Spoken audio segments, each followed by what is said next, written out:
of Cambodia and Thailand, and since the peace agreement was reached, the ceasefire, Thailand has continuing to insult President Trump by violating the peace agreement by putting up barbed wire fence and invading the peaceful people that live in this village. And you have to come with me to see this. Look over here. Look at all these innocent people, these children. Hello. Look at these children here. These children want peace. These children deserve peace.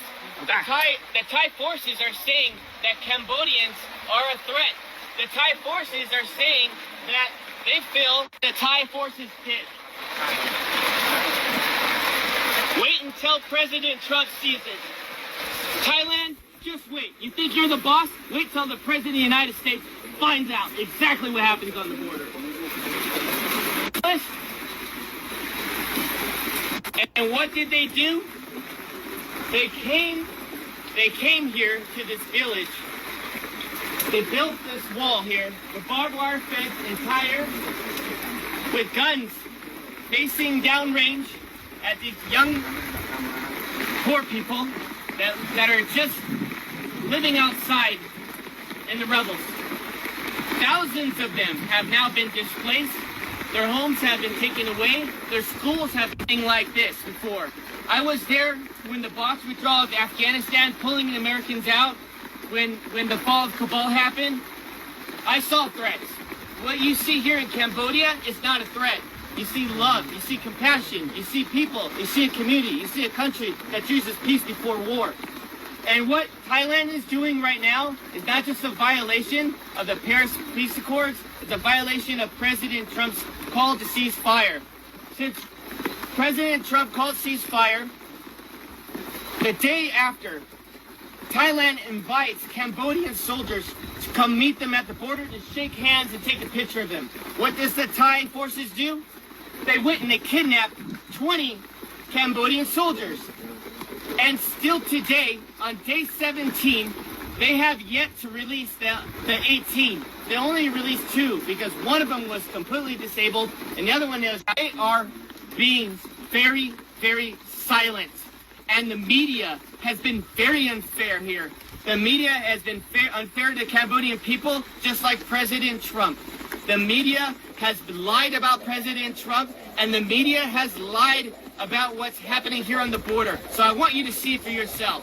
I want you to see right here. Do you think this barbed wire fence is safe for children at night to go play, to sleep, to go to school? Do you think it's safe for the children to be constantly worried that if artillery rounds have to drop on their heads?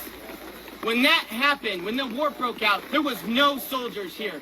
Not one soldier, because there was no threat here. Just honest farmers, just trying to make a living. And now what happens? You get the Thai saying, oh, the Cambodians are bringing soldiers on the border. The Cambodians are causing a threat now because they want to protect their sovereignty. But you know what I think? I gotta say it as it is. It's a bunch of bullshit. And you know what? Thai forces needs to have some dignity. Home here costs $3,000. $3,000. The average home here in this province, in this village. And they want to go ahead and take their home away. These farmers are honest, and they deserve dignity, and they deserve respect. And I'm calling on all my friends in the White House correspondents. I'm calling all the senators and the congressmen that you work for, that I understand. We're all focused on Russia. We're all focused on trying to get a peaceful resolve there in Ukraine. We're all focused on Israel. But I'm telling you, as Michael Alfaro, you need to pay attention here what's happening on the border between Thailand and Cambodia, because I don't know how long Cambodians can hold on to peace and be resilient while Thailand continues out. I wouldn't want to be in that room. Because President Trump demands respect. He does not want to build your nation. He wants everybody to keep their nation.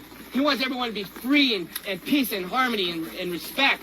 And what Thai people are doing is not okay. And this general, he's drunk on power, and all he wants to do is pretend that he's the king of Thailand. And that is not okay, to kill innocent lives for his own political gain. And I'm going to call it as it is. They need to tear down this wall so the children had more leaders like that. This world will be a safer place. But unfortunately, it's not, because we have Thai aggressors that doesn't believe in peace. They choose war. And I'm here to tell all my friends that invest in Thailand, you need to knock it off no more. We need to call for a protest immediately. And we, as a U.S. body, needs to call for action. Thailand needs to be severely punished.